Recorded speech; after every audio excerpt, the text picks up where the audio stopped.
have to warm up. There's obviously, Trent not here yet. What kind of impact does that have on the room here in the early days of training camp? Other guys have to step up. Jalen gets his reps, which he would this time of year anyway. Trent would usually take a day off, and off-season program, usually Jalen gets all the work. So, unfortunately, it's always been a problem for Jalen. He hasn't had a chance to compete at other positions because he's always kind of filled in for Trent in this time of year. So, obviously, you worry about the guys that are here, and Jay and the guys are working really hard. It's been a good start to camp. First couple of days have been good, and it's been good to see. What kind of warm-up does a guy who's played 14 seasons like Trent really need? I mean, when would you want to see him come in to get ready for the Jets? As soon as possible. I mean, the reps that he takes now are valuable. I mean, I think he usually practices we do everything kind of in 3-day blocks, and before we take a day off. And usually he practices 2 of those 3 days, and he usually takes the full amount of the reps. I think maybe one of the 2 he practices, one of them he doesn't do individual. Whatever the routine was the last few years, knock on wood, for him, he's remained relatively healthy through the course of the season. Has been pretty fresh at the end of the season. So, but these reps are all important. My thing has been with him for years has been, yes, as a 14-year vet, any player I've had that gets up in years, they still need work. Everybody does. I mean, every position, great basketball players still go out and shoot free throws. They still practice. You still have to practice. You just have to limit the amount of exposures you give them and the amount of pounding that their body takes, and that's all we try to do. Does it ramp up more once pads come on, and that's where you really kind of get going? Yeah, I mean, obviously the ramp up has value from league standpoint as far as getting guys, transitioning back in. I think it has value to the less you do in the off season, the more you need to do There's just a lot of as our strength coach said, it's a moving target right now as far as how to actually do this thing, because it's changing. And then if they go to the 2 preseason games, it changes the whole dynamic again. So there's just a lot to it.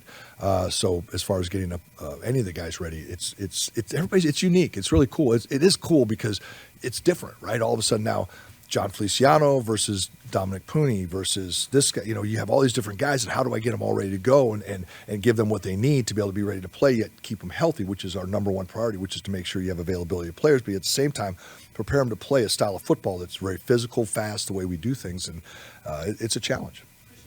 That Jordan Mason has improved a ton since Christian first got here.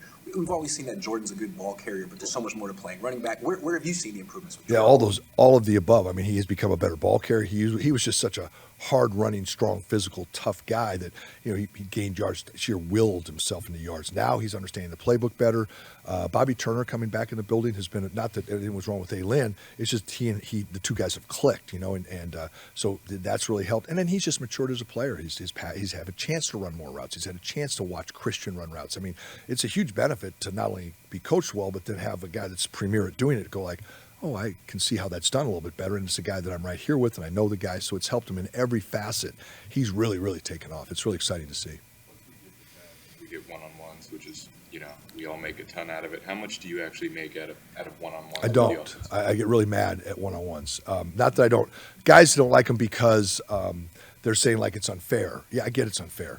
I get mad because I didn't realize that front office and media, in Miami in 2004 or 3 when I was there. I remember what year it was, 4. And all of a sudden there'd be a tally in the next day's paper of who won and who lost the one-on-ones. And the guys were furious, and I'd put them out there. And if I threw somebody out there for 3 extra reps, hey, you need to work on X, Y, or Z, and they get beat, and they go, coach, you just, and then we're yelling. It was ugly. Anyway, my thing is you go there to work on something. That the one-on-ones is a great opportunity and a huge disadvantage for you. A huge, say, this day, I don't care if you get beat every day for 3 weeks. You're working on something, right?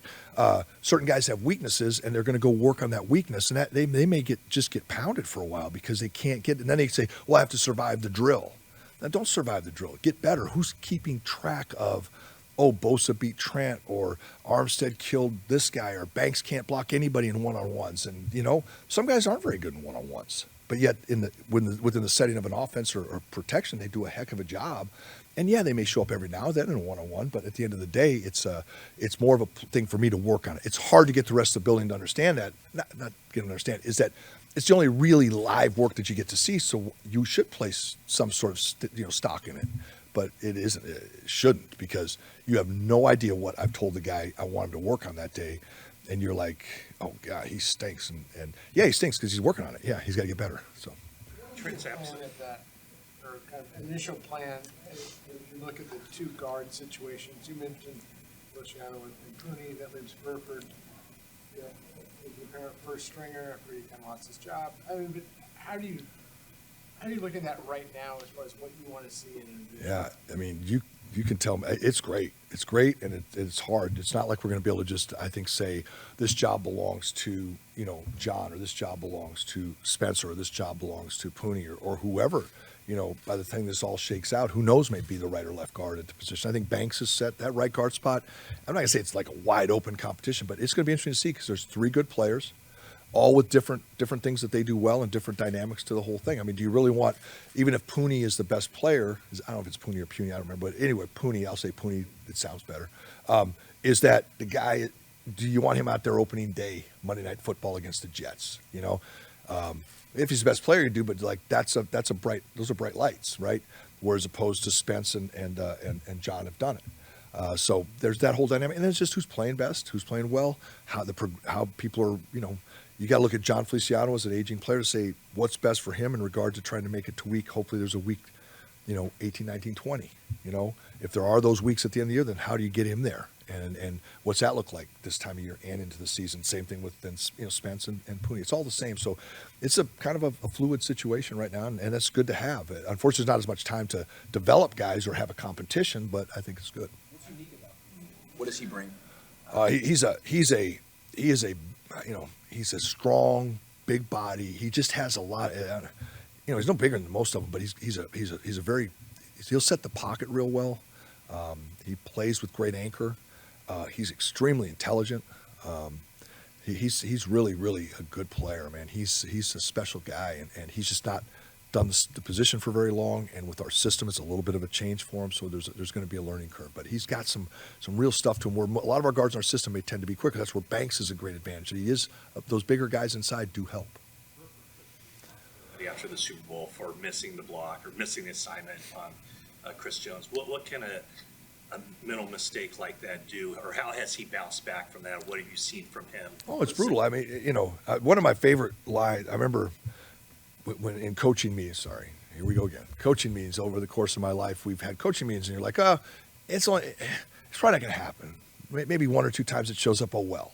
I'm glad you're okay it shows up once or twice. You tell me when it's going to show up, and I'll be okay with it if it doesn't show up in a Super Bowl, in overtime, on second down with a play that could have been a potential big play, right?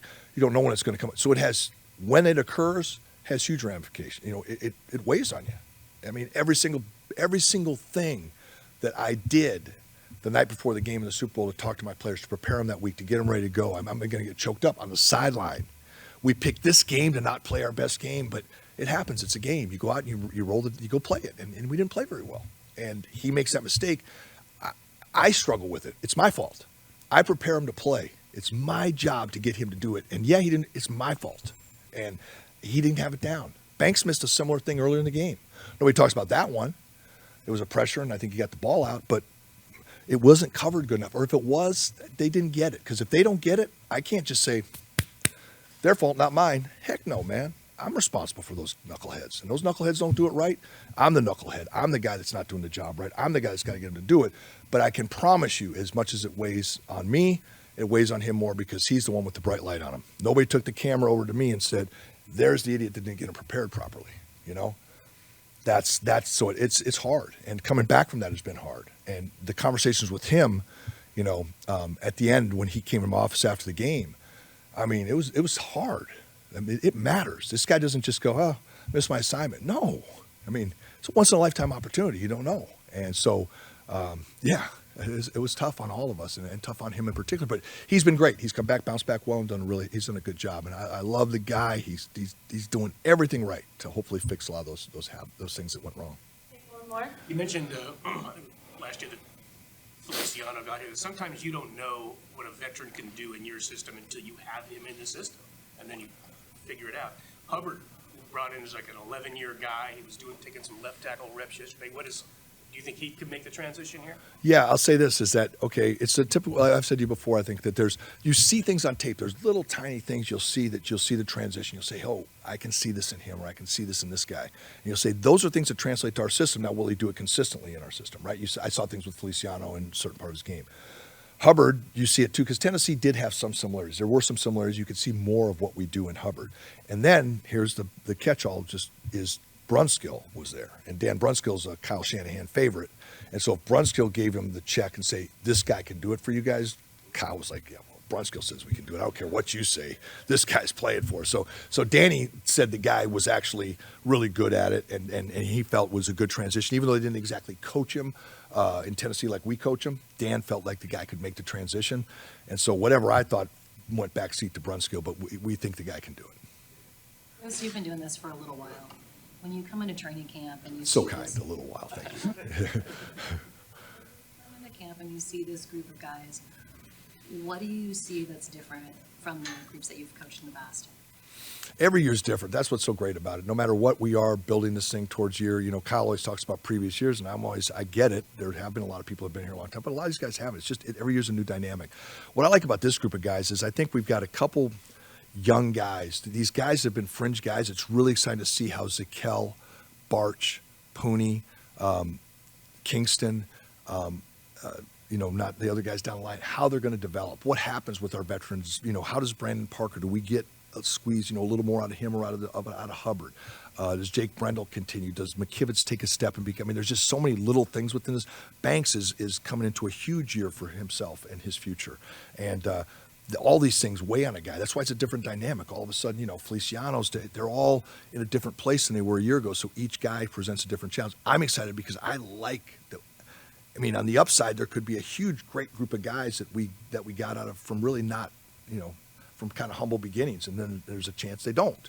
So all that puts a lot of pressure, but it's really exciting to be able to see how they all play out. And it's really fun to watch them all develop and see the pace with which they do it. And it's what makes my job cool because it changes. It's constantly changing every single day. So thank you, guys.